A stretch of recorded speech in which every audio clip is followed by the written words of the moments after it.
Jennifer Farber Dulos went missing from her Connecticut home in May 2019. Her vehicle was missing as well, but no one believed that the loving mother of 5 would disappear willingly, vanishing without a trace. No one, that is, but her estranged husband. Was Jennifer enacting her own version of the novel Gone Girl, staging her disappearance to frame him? Or do the signs of foul play point clearly towards the guilty parties?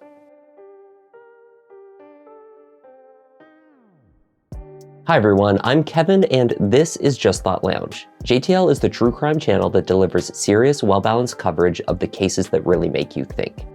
This case is one that has received international attention.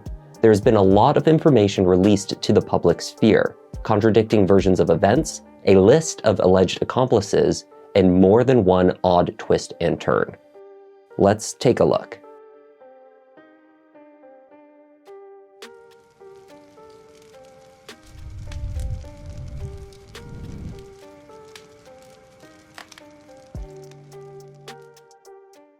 Jennifer Farber and Fotis Dulos met during their shared time at Brown University in the late 1980s. Fotis graduated first in 1989 and went on to earn an MBA in finance at Columbia Business School. Jennifer graduated a year later in 1990 and later earned a master's degree in writing from New York University Tisch School of the Arts. It was years before the two reconnected, marrying only a month after Fotis's divorce to his first wife in the summer of 2004. In that same year, Fotis founded 4 Group Incorporated, a real estate development company that specialized in luxury homes in Connecticut. Jennifer worked as a writer online for Patch.com while also balancing her role as a stay-at-home mother to her 5 children, all aged between 8 to 13, including 2 sets of twins. Jennifer also maintained a blog where she wrote of the trials of motherhood and work, all of the ups and the downs. The title of her blog was a tribute to her family, 5makes7.com. Unfortunately, by the spring of 2018, the Dulos 7 had fractured. Jennifer had filed for divorce roughly a year prior and relocated from Farmington to a house in New Canaan, close to the children's school, and she took them with her. On Friday the 24th of May 2019, Jennifer had several appointments scheduled in New York. That morning, she left the house in New Canaan at 7:58 a.m. to drop off the kids at school just down the road. A neighbor's surveillance camera captured her vehicle, a 2017 Chevrolet Suburban, returning towards the house just 7 minutes later. The vehicle was captured one more time that morning, at 10:25 a.m., leaving the property. It's unclear if Jennifer was the driver of the vehicle when it left the house the second time that morning, but Jennifer Dulos has not been seen since. Lauren Almeida, the Dulos family friend and babysitter, arrived at Jennifer's New Canaan home at 11:30 a.m. She entered through the garage and noted that one of Jennifer's vehicles was missing. This was not odd, of course. She knew that Jennifer had multiple doctor's appointments booked for that day. But when Laura entered the house, there were indications that something was not right. Jennifer's handbag was on the floor, a mug for tea left out on the counter, and a half-eaten granola bar. Checking the pantry to replace the roll of kitchen towel, Lauren made an odd and unsettling discovery. The night before, she had placed a package of 12 full new rolls of paper towels in the pantry. But the next morning, she found only 2 remaining. What could possibly have transpired over that short period of time that required the use of 10 full towel rolls? Lauren texted Jennifer around noon, no response. Then again at around 1 p.m., still no response. Her phone call to Jennifer's cell phone at 4 p.m. went straight to voicemail. The babysitter had by that time collected all 5 children, but repeated attempts to reach their mother failed. Something was very wrong. By 7 p.m. that evening, police were called out to the property. Jennifer had not made it into her appointments, and no one had heard from her. When law enforcement arrived on scene, they walked through the property to see if anything appeared amiss. These responding officers rapidly noted markings that appeared blood-like in the garage. The center bay of the 3-car garage contained one vehicle, a Range Rover. On either side of this vehicle, the spots were empty. The Suburban had not returned to the house. Processing the scene, they found multiple areas which presumptively tested positive for blood. They found suspected blood on the Range Rover. There were spatter stains on the Rover's side and on the floor to the left of the vehicle. Detectives also noted that the area appeared to have been altered in an attempt to clean it. The New Canaan home was now a crime scene, and further resources were being drawn to process the evidence and search the surrounding area. Jennifer's Suburban was located on a road to the southwest of Waveney Park, only 3 miles away from Jennifer's home. Its running lights were on, and its transmission was left in reverse. There was a bloodstain on the passenger side of the vehicle. There were no other signs of Jennifer. There was, however, indications that someone else had been nearby. Located less than 100 feet from where the Suburban had been found, investigators locate a camera which shows video of a red pickup truck.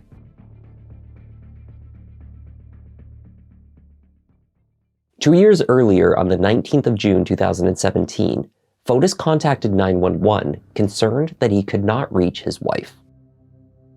Location of your emergency. I'm worried about my wife and kids because they left to go to New York, and I haven't been able to get in touch with them. I've been texting, and I see that the texts are being delivered, but nobody's responding to me. At the time of this call, Jennifer was not truly missing. She had taken her children and left Fotis, filing for an emergency injunction the following day to retain custody of the children, as well as divorce papers. In these papers, Jennifer foreshadowed what could have been her fate. I know that filing for divorce will enrage him. I know he will retaliate by trying to harm me in some way. He had the attitude that he must always win at all costs. I am afraid of my husband. Jennifer knew that her husband had been having an affair. Fotis had not taken significant steps to conceal his actions. In fact, he had even wanted his girlfriend, Michelle Troconis, along with her then 10-year-old daughter, to move into the family home. Refusing to agree to any such arrangement, Jennifer became further frightened when she discovered that Fotis had recently purchased a gun. These were the final blows to the marriage for Jennifer. She gathered the children and left. The contentious divorce proceedings, conducted through seemingly endless motions from lawyers on each side, continued over the next 2 years, as did the fight for custody over the children, one that Fotis was repeatedly losing to Jennifer. That is, until the morning of May 24th, 2019, when Jennifer disappeared. Investigators at Jennifer's New Canaan property identified blood-like stains hastily and ineffectively cleaned throughout the garage as well as the remaining vehicle. Testing from the Range Rover hood, bumper, and rear fender all returned a DNA match to Jennifer. Likewise, the stains found on the garage door, east garage wall, and doorknob leading to the mudroom returned matches to Jennifer as well. On one sample from the scene, there were 2 DNA matches acquired. Swabs from the kitchen sink faucet returned a mixture of DNA from both Jennifer and that of her estranged husband, Fotis Dulos. Around 3 p.m. the next day, Fotis arrived at the New Canaan Police Department and met with detectives leading his wife's missing persons case. Fotis arrived with his attorney. Detectives seized his cell phone, and then Fotis and his attorney promptly left the station. Fotis would not be answering any questions. The forensic examination of Fotis Dulos' cell phone revealed that his handset was in the area of Albany Avenue in Hartford around 7 p.m. on the evening of Jennifer's disappearance. Curious as to these movements, a video canvass was conducted of the area. What detectives discovered was potentially an attempted cover-up for murder.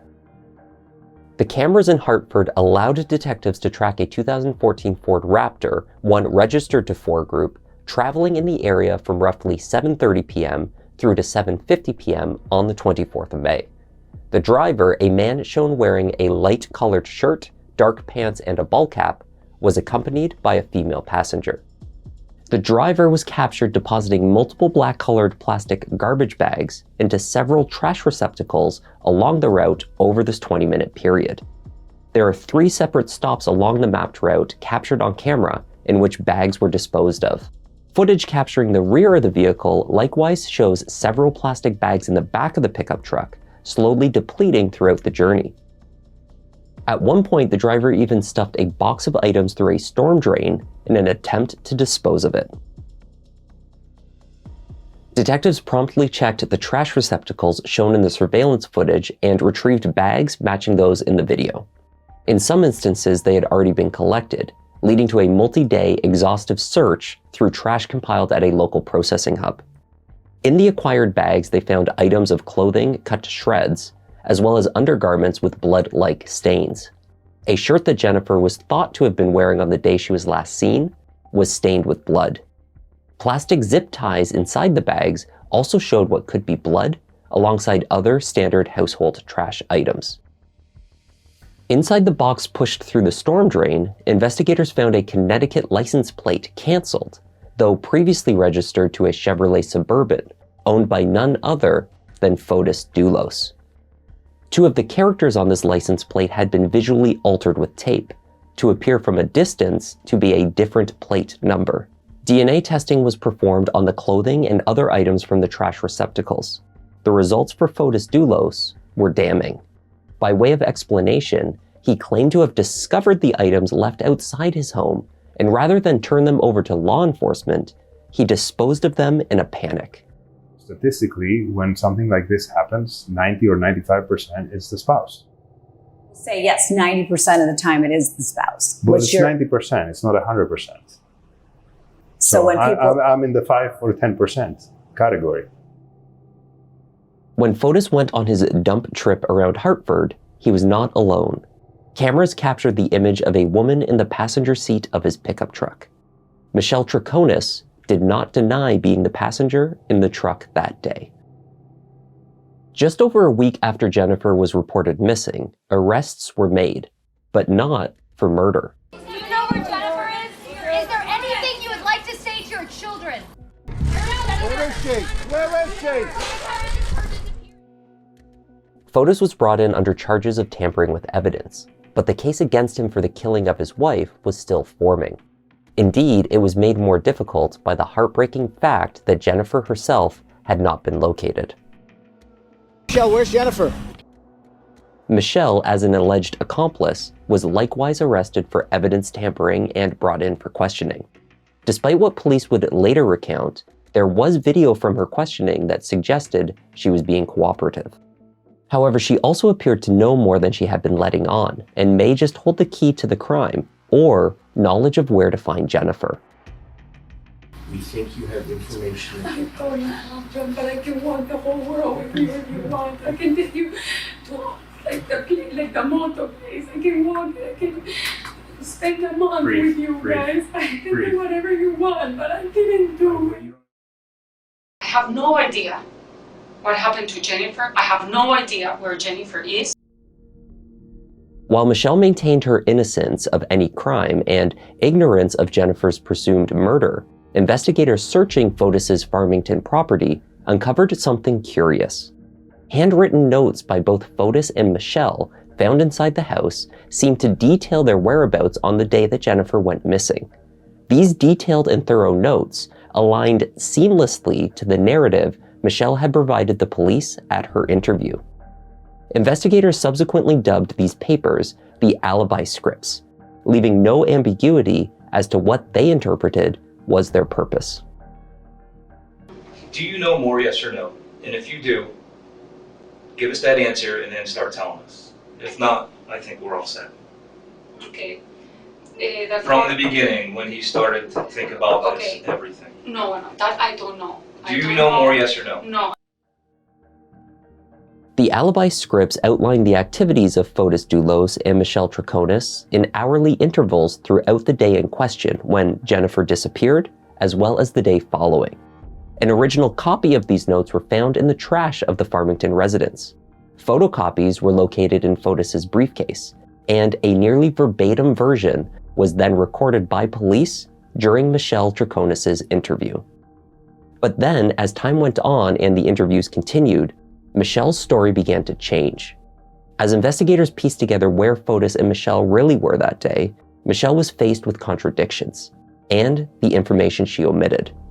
For example, she was confronted with the evidence of her presence during the dump trip throughout Hartford, which had been left out of both her and Fotis's scripts.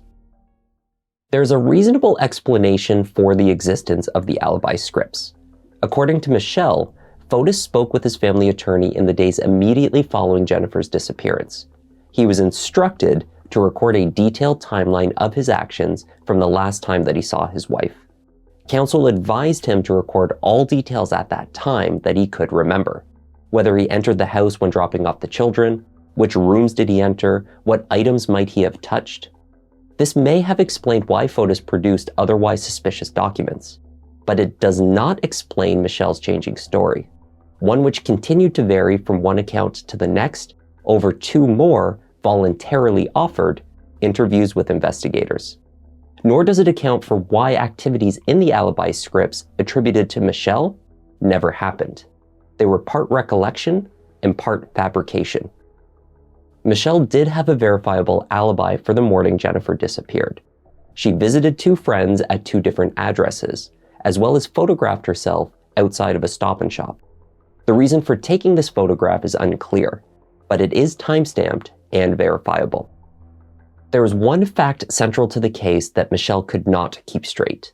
Where had Fotis been on the morning of May 24th? At first, she could recall seeing him, then she couldn't. She saw him at home, then in the next interview, it was at the 4-group office. Then, finally, after repeated questioning by police, Michelle admitted to seeing Fotis's cell phone that morning, but not Fotis himself. Michelle eventually admitted Fotis was obviously not in the house that morning. He did return in the afternoon. Michelle told police that she spent that afternoon cleaning the Farmington house in preparation for a meeting that Fotis claimed to have with a client the next morning. She said she was largely unaware and uninterested in what Fotis was up to elsewhere on the property during that time. At one point, Fotis asked her for some paper towels to help clean up a stain he had made inside a friend's truck. This was a 2001 Toyota Tacoma red pickup truck, a truck he had borrowed that day from a friend and employee from 4-group, a man named Powell Gummany. This truck was of particular interest to investigators since it matched exactly the vehicle captured on camera parked only feet from Jennifer's abandoned Suburban. Michelle assisted in the cleaning of Powell's vehicle later that day by handing her boyfriend some paper towels. When he handed it back, the towel was dirtied with a dark stain, a stain that Michelle could not verify had actually been coffee. The implication, according to police, was that Michelle was assisting in the cleanup of a vehicle used in the crime. The stain wasn't coffee, they said. Luminol testing of the truck returned indications of blood. And then he walked and he grabbed me, he gave me a piece of paper over the toilet, the paper towel, and I put it inside where I had the bag of cleaning, what I was cleaning, the house. Okay, did you see spilled coffee? No, I didn't see that. Did you see a coffee cup? No, because I didn't look inside the car. Did the paper towel smell like coffee? No, I didn't smell it. Well, but still, you're holding that coffee stinks. But I hold the paper towel, but I didn't smell it, I didn't see that. But even still, you didn't smell coffee? No. You know how coffee is when you smell it, it stinks. Yeah. Smell it. Yeah. This is Pavel's truck. Did you ever hear of something called luminol? Luminol is something we use to look at evidence, to see if blood was somewhere. When it hits the blood, it illuminates. What's all that? That's blood. And where do you think that belongs to? Who do you think that belongs to? Jennifer. If you know stuff that you're not telling us, no, I don't that's know. the man you're protecting, because that's some sick shit. I'm not protecting him. Okay. I said, and I really don't want to see him ever again in my life. 9 a.m. the next morning, Fotis and Michelle took the same truck to Russell Speeder's car wash, where Fotis paid $250 in cash to have the vehicle detailed. Fotis was photographed withdrawing the money for this service. Michelle was presumed to be with him. Upon returning the truck back to Powell, Fotis insisted that new seats be installed to replace the old ones, and this was done. Investigators acquired the truck, as well as the removed seats that had been inside the vehicle on May 24th. Jennifer Dulos' blood was found on the passenger side seat of those Fotis had wanted to remove.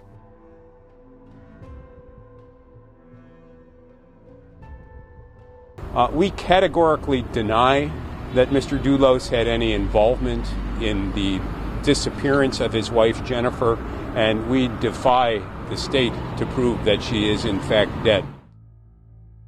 Jennifer wrote an unpublished novel that, according to Fotis' lawyer Norm Pattis, had a similar plot to Lynn's 2012 novel, Gone Girl, which tells the story of a woman who fakes her own disappearance in order to frame her husband. The attorney pointed to that book's plot, claiming that Jennifer Dulos might have staged her own disappearance. Lynn is slamming Fotis Dulos' attorney, Norm Pattis, for using the plot of her 2012 novel as a defense theory. In the book, a woman stages her death and frames her husband. Pattis shot back, writing, "Here's a message to Gillian, be gone girl. There's serious work to be done here. This isn't fiction, it's reality." It seems that Fotis had been pushing this theory for months. His belief was demonstrated only the month prior when he wished his children and Jennifer a Merry Christmas, despite her being presumed dead for nearly 6 months. All I want to say is that I wish Jennifer and her family happy holidays, and I just pray that they give my kids my love and my best wishes. Fotis Dulos may not have been at his office between 8 a.m. and 10 a.m. when Jennifer went missing, but there was someone else there. Kent Mawhinney, a practicing attorney and close friend of Fotis Dulos. Kent was present at the 4 Group office that morning and encountered Michelle Troconis, though both eventually admitted that neither set eyes on Fotis during that time. Fotis' cell phone showed 2 calls to Kent later that day, placed during his dump trip with Michelle, though Kent denies ever speaking with him during that time. Police believed that Kent knew far more than he was letting on, however. His name appeared multiple times in the alibi scripts. In addition, Kent was going through a contentious divorce of his own.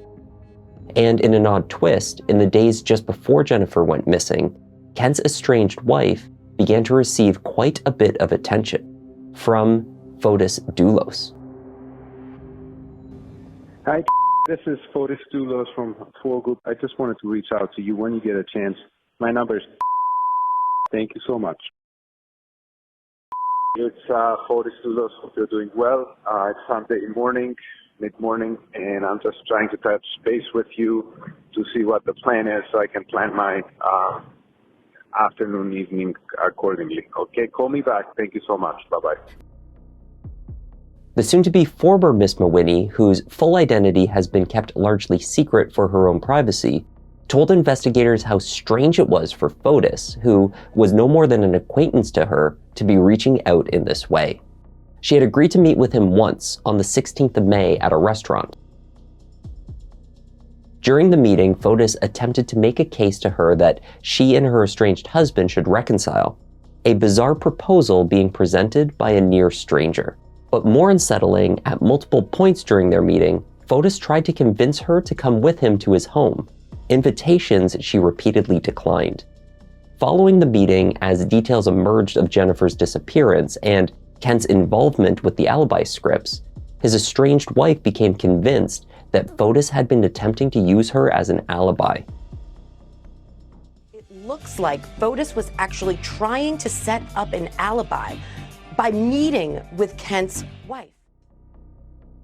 She also believed that had she gone with him to his Farmington home as he had requested, her husband would have been lying in wait for her there to harm her. This is not a relative. This is not the type of person who you would expect would, reach out and try to mend a marriage. Zalota's questioning in an interview with Fox 61 last week whether his client avoided a fate similar to Jennifer Dulos. The murder investigation continued over the following months. Do any comment? How are you holding up? Excuse us. How are you holding up? Excuse us. No comment. Excuse us. Mr. Dulos, where's the body? The public and Fotis Dulos himself anticipated murder charges were pending, but in the meantime, he remained free on bond while additional charges of evidence tampering were filed against him. Mr. Dulos, in this particular instance here with this particular charge, what do you have to say for yourself? It's an exhausting fight. I love my children. That's about it. Where's your wife? Where's Jennifer? We wish we knew, and it was very, I don't know if you got a chance to see us talking to the state police. I have a very friendly relationship with them. I wish them well. And I wish you'd ask yourself why you have the nerve and the audacity to ask them that question. Because if you know something the police don't know, you should go tell them. We don't know where Jennifer is. Very interested in him. What? Police seem very interested They in do, him. but where's the murder charge? And where's your objectivity? Shame on you. Can you give us Was it Mr. context Dulos on that your videotape? behalf, Mr. Dulos?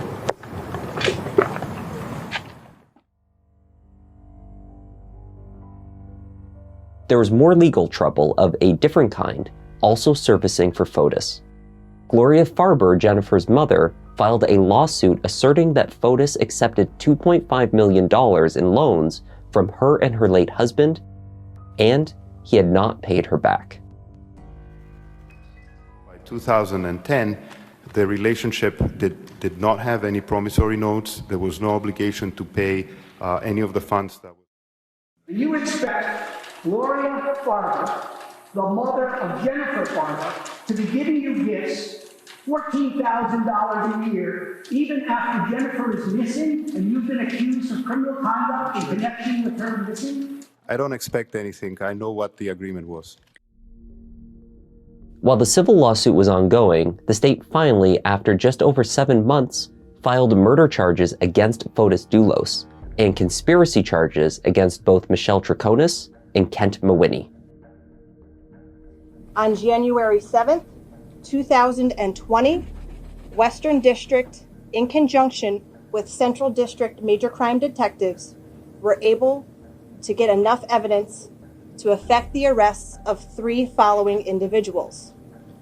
Fotis Dulos, who is charged with... Very encouraged by our preliminary review of the warrants. Very little was disclosed today that is new. And what was exposed was a shocking lack of confidence by the state in its case. Charging both murder and felony murder sounding in kidnapping suggests that the state's not sure what theory it's pursuing. Additionally, early in the case, much was made in the warrants of difficulties Mr. Dulos was having concluding the divorce with his ex-wife. That is surprisingly absent from the most recent warrant. Instead, the motive seems to be changed now to that of a financial crime, with the theory that Mr. Dulos might potentially be in a position to serve as executor or trustee of a fund maintained for the benefit of his children. The state did posit a theory, though having never located Jennifer, there remained gaps in the narrative. The theory was that Jennifer was bludgeoned or stabbed in her garage shortly after returning from her school drop-off just after 8 a.m. Surveillance cameras in the neighborhood tracked the red Toyota pickup truck borrowed by Fotis that day into the area where it was then parked on a dirt turnoff in Waveney Park, roughly 100 feet from where Jennifer's Suburban was later found.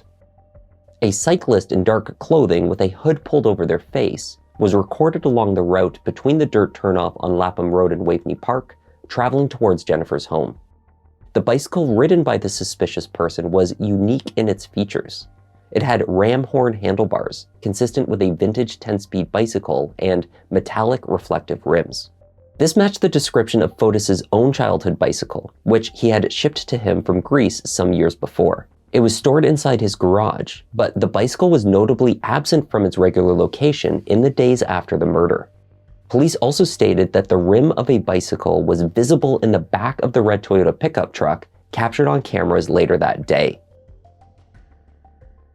Once in the garage, Jennifer sustained what were assumed to be fatal injuries, though perhaps not immediately. She was restrained using plastic zip ties and put into her 2017 Chevrolet Suburban. The state believes that the camera capturing the Suburban leaving the property at 10:25 a.m. was driven by Fotis Dulos. The state believes he engineered and caused his wife's death. We don't. We're anxious for the trial. or believe the allegations in the warrant. If that's all the state has, we're confident about trial. And Mr. Dulos has no interest in flight. He has every interest in fighting this case and reclaiming his reputation. Following his arrest for murder in January 2020, Fotis was due for an emergency bond hearing. He had been released on house arrest, but now faced the possibility of having that freedom revoked. He spoke with his attorney that morning, but then he failed to arrive for his scheduled court appearance. Police traveled out to his home to locate him. There, a view through to his garage showed Fotis in his Suburban. Fotis was unconscious from carbon monoxide poisoning and rushed to the hospital. They could see through a window that Mr. Dulos was sitting in his vehicle, and he had obvious signs of medical distress. Officers forced entry and immediately began to perform life-saving measures. Medics responded from the East Farmington Fire Department, Yukon Health, and AMR Ambulance to assist with those life-saving measures. Mr. Dulos was transported to Yukon Health by ambulance, where he is now listed as critical condition. Right now, the investigation is just beginning, and we expect to have an update later this evening. Was there a note at all that might have indicated that this was a suicide attempt? Yes, it's way too early for us to confirm any of that right now. Fotis did leave a note that proclaimed his innocence, and that of his accused co-conspirators. It would be his last communication. He was airlifted to hospital in New York and placed in critical care. 2 days later, Fotis Dulos was pronounced dead. In his suicide note, Fotis wrote, "I want it to be known that Michelle Troconis had nothing to do with Jennifer's disappearance." Fotis' attorney believes he took his own life because he was overwhelmed by the weight of the murder accusation, but not, as many might deduce, the weight of his guilt. Fotis Dulos was declared dead tonight at 5:32. The family is adamant that his name be cleared. As we are speaking, we have filed an unusual motion in the Connecticut courts asking to substitute an estate for Fotis Dulos for him as a defendant, to force the state to show its hand in a trial filled with evidence we think that amounts to no more than innuendo and unsupported suspicion. Contend that Mr. Dulos' death reflects a consciousness of guilt. We say no. We say it was more a conscience overborne with the weight of a world that was too busy to listen and that wanted a story more than it wanted the truth. Prosecutors declined to continue with the trial against Fotis Dulos after his death, despite his attorney's efforts to proceed in his defense. But the conspiracy to commit murder cases against Michelle Troconis and Kent Mawhinney continued.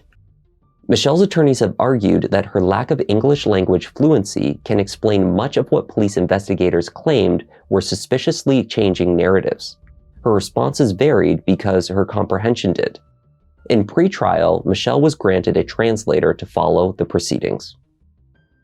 Which is a change from the other time she's been here. I believe, I'll just say this, Your Honor, although there may be some hint of cynicism in that statement. Ms. Troconis, her first language is not English, although I can communicate with her in English. I also communicate with her in Spanish, which I speak. And if we're going to do anything more technical than just stand in front of the court and enter pleas or whatnot, I felt it was better for purposes of this case that she have the assistance of an interpreter. Michelle's defense has further argued that the traffic video of the dump trip does not show Michelle doing anything at all. At one point, she leaned from the truck and rubbed her hand on the sidewalk, but she is never shown disposing of anything. She has an uncontested alibi covering the morning of the 24th itself. Her legal team has also stated that any DNA linking her to items involved in the alleged cover-up have been embellished. And they may also have new evidence. John Shinhorn, Michelle's attorney, has stated that DNA from a sweatshirt thought to be linked to the suspicious cyclist apparently did not match Fotis Dulos, a fact that throws a wrench into the state's theory of the crime. The lawyer has not stated how he acquired the sweatshirt. However, it was found to carry a hair of the fourth and largely forgotten person of interest, Powell Gummany. The assertion by Michelle's defense is that Powell, not Fotis, was the cyclist in the photo, and indeed, it was his truck captured near Jennifer's Suburban. Also raises the issue, I have filed now 2 motions to dismiss. There are several motions to suppress. Let me be clear, if it's not clear, I've alleged in those motions that the warrants themselves contain outright falsehoods, reckless disregards of the truth, and important and material omissions. Actual accuracy of that will have to await a determination by one of my colleagues, but it's not that you are bereft of information, is it? Well, I'm bereft of evidence that would be admissible in court. I submit that what Kimball wrote in those warrants is mostly theory, speculation. It might be evidence admissible against Mr. Dulos if he was still a defendant in a case. Motions to dismiss the charges against Michelle have been unsuccessful. Most recently, her team has filed a motion to have the investigators from the case disqualified. The state has responded by attempting to have her attorney removed from the case. Kent Mawhinney was the only one of the 3 co-conspirators that initially failed to post bond. Has substantial ties to the state. And then we had the fact of his law practice. He's a sole practitioner. He's been doing immigration law for the past 20 years. In either March or April of 2019, just prior to the alleged murder, Kent had contacted an old friend of his from the Windsor Rod and Gun Club in East Granby. Kent had found the land and then assisted the club to obtain it roughly 12 years earlier. He had let his membership to the club expire, but had inquired how he might get back onto the large wooded property. He was told where he could find a hidden key. In May 2019, roughly a week prior to Jennifer's disappearance, members of the Rod and Gun Club came upon a hole dug into the ground measuring approximately 2 feet wide, 6 feet long, and 3 feet deep. The members described the hole as 100% a human grave. Inside were bags of lime, a mineral thought to cover the scent of decomposition. They did not report the hole to police until much later, after Jennifer's disappearance, and upon hearing of Kent Mawhinney's renewed interest in visiting the land and his connection to the case. Until that point, they said the hole was disturbing, but no one was actually missing. Adding a layer of circumstantial evidence was a review of Kent's cell phone records. These showed his phone accessing the tower in East Granby near to the Rod and Gun Club on a handful of instances from March to May 2019, including once at just past 11 p.m. on the 31st of May, just days after Jennifer was reported missing. When law enforcement searched the club, they found the hole filled in. They dug into the ground and canines searched the scene, but no human remains were located. The chief state attorney has stated that the grave never contained Jennifer Farber Dulos. However, prosecutors do believe that Kent Mawhinney dug that hole, presumably for a reason. The search for Jennifer is not over. The property in Farmington has been sold, leading police to return for yet another thorough search before it changed hands. Drones flew overhead, holes were dug in various areas, and a bone finder was called in to search the basement. They did not report anything of evidentiary value following that search. Our main goal is to, again, work towards providing the family of Jennifer Dulos some closure, and our detectives will continue to work tirelessly in the direction of doing so. Kent Mawhinney was eventually released on about $250,000 bail. Then he was sent back after tampering with his ankle monitor. He allegedly severed the strap, but the 2 wires that track location were still intact. Kent remained in custody until December 2022, when his bond was reduced back down. Kent, like Michelle, has pleaded not guilty to the conspiracy charges. However, he is expected to testify against Michelle Troconis in her pending trial. Reports state that Kent is expected to testify that he overheard Michelle and Fotis planning the murder. And then again in a subsequent conversation, he overheard the words, "We did it." The 5 Dulos children have been in the custody of Jennifer's mother, Gloria, in Manhattan since the day she disappeared. Writing back in 2012, when her youngest was still a baby, Jennifer wrote in her blog about the trials of motherhood and the impact on her sleep. She wrote that she and her daughter always slept better when Fotis was out of town. She closed the anecdote by addressing her child. "I know that this too shall pass, but I fear I may be in a body bag by then. Love, your mom." And that was the tragic case so far of the disappearance of Jennifer Farber Dulos. Thanks for watching. I'm Kevin. This is Just Thought Lounge, and I'll see you in the next one.